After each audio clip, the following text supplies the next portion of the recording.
Нема да дозволам црвените линии на СДСМ да бидат контури на ново предавство во иднина, порачува премиерот Христијан Мицкоски.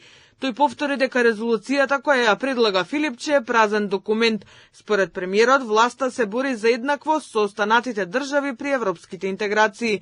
Нивните црвени линии, вакви или такви, препознатливи или непрепознатливи, нема да дозволам да се црвени линии кои ќе отсликаат контури на ново предавство во иднина, ако им се дозволи да го реализираат нивниот план.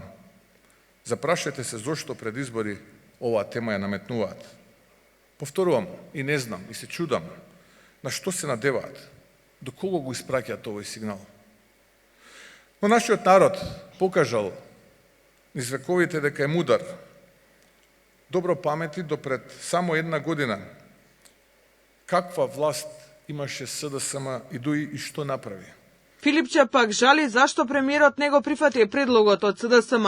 За него резолуцијата била најпатриотскиот документ за национален консензус со јасни датуми до кога да се прифатат бугарските барања кои се дел од преговарачката рамка.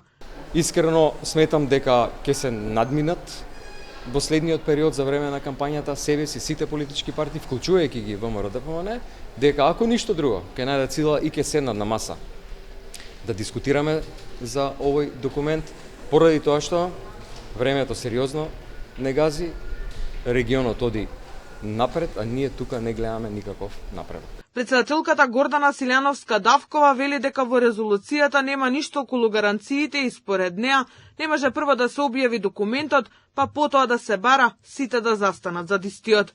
Рокови во кои што мора да ги усвоите уставните измени за да го исполните бугарското барање и да почнете да преговарате. Па дури има и рокови предвидени за Европската Унија и слично. Тоа го обезвреднува демократскиот процес. Документот кој го предложи опозицијската партија предлага брзи уставни измени и влез на бугарите во уставот без никакви нови црвени линии или гаранции дека Македонија нема да најде на нови сопки и уцени на патот кон Европската Унија.